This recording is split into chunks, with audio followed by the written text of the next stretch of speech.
Chapter 7. Supreme Knowledge and the Big Mystery. The Supreme Bhagwan said, I shall reveal to you, who do not disbelieve, the most profound, secret, spiritual knowledge, together with spiritual experience.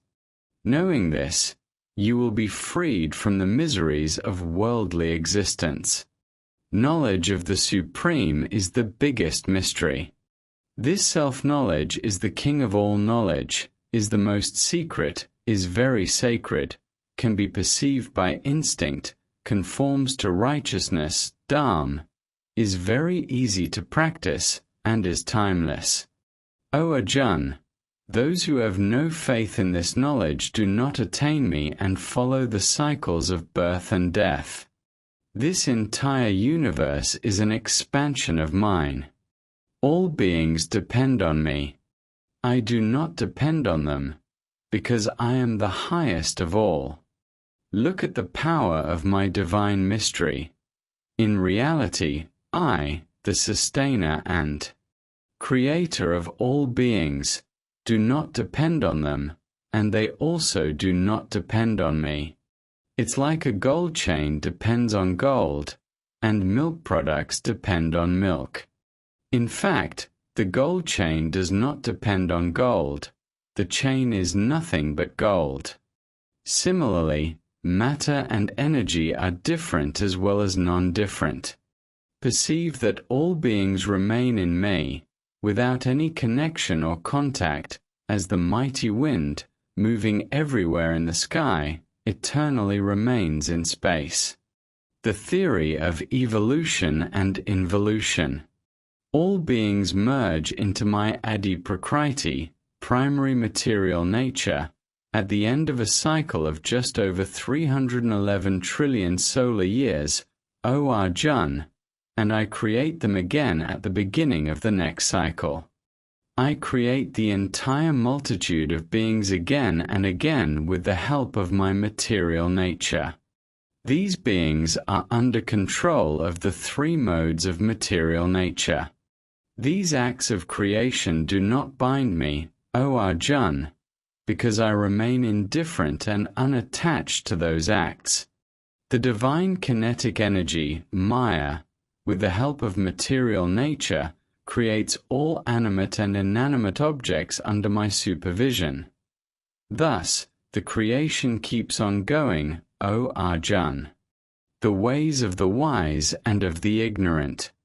Ignorant persons hate me when I appear in human form because they do not know my spiritual nature as the great Bhagwan of all beings and take me for an ordinary human. They have false hopes, false actions, false knowledge, and delusive qualities of friends and demons and are unable to recognize me. But great souls, O Arjun, who possess divine qualities, know me as immutable, as both the material and efficient cause of creation, and worship me single-mindedly with loving devotion. Persons of firm resolve worship me with ever-steadfast devotion by always singing my glories, striving to attain me, and prostrating before me with devotion. Some worship me by acquiring and propagating self-knowledge.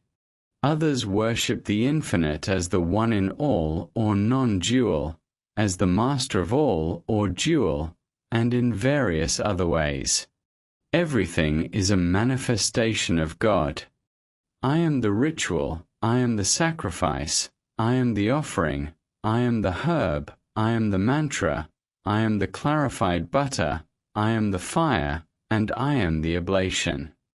I am the supporter of the universe, the father, the mother, and the grandfather. I am the object of knowledge, the sacred syllable Om, and also the Veds. I am the goal, the supporter, the Bhagwan, the witness, the abode, the refuge, the friend, the origin, the dissolution, the foundation, the substratum, and the immutable seed. I give heat. I send, as well as withhold, the rain. I am immortality, as well as death. I am also both the absolute and the temporal, O Arjun. The Supreme Being has become everything. Attaining salvation by devotional love. The performers of rituals prescribed in the Veds, the drinkers of the nectar of devotion, whose sins are cleansed, worship me by doing good deeds for gaining heaven. As a result of their meritorious deeds, they go to heaven and enjoy celestial sense pleasures. They return to the mortal world after enjoying the wide world of heavenly pleasures, upon exhaustion of their good karma. Thus, following the ritualistic injunctions of the Veds, persons working for the fruit of their actions take repeated birth and death. I personally take care of both the material and spiritual welfare of those ever-steadfast devotees who always remember and adore me with single-minded contemplation. O Arjun, even those devotees who worship the deities with faith, they also worship me, but in an improper way. Because I, the Supreme Being, alone am the enjoyer of all sacrificial services and Bhagwan of the universe. But people do not know my true, spiritual nature. Therefore, they fall into the repeated cycles of birth and death. Worshippers of the deities go to the deities. Worshippers of ancestors go to the ancestors, and worshippers of the ghosts go to the ghosts. But my devotees come to me and are not born again. The Bhagwan accepts and eats the offering of love. Whosoever offers me a leaf, a flower, a fruit, or water with devotion, I accept and eat the offering of devotion by the pure-hearted. O Arjun, whatever you do, whatever you eat, whatever you offer as oblation to the sacred fire, whatever charity you give, whatever austerity you perform, do all that as an offering unto me. You shall become free from the bondage, good and bad, of karma by this attitude of complete renunciation, samnyas yoga. Becoming liberated, you shall come to me. There is no unforgivable sinner. The Self is present equally in all beings. There is no one hateful or dear to me. But those who worship me with love and devotion are very close to me, and I am also very close to them. Even if the most sinful person resolves to worship me with single-minded, loving devotion, such a person must be regarded as a saint because of making the right resolution. There are no unforgivable sins or sinners. The fire of sincere repentance burns all sins. Such a person soon becomes righteous and attains everlasting peace.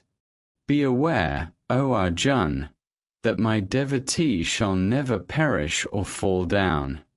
The path of devotional love is easier.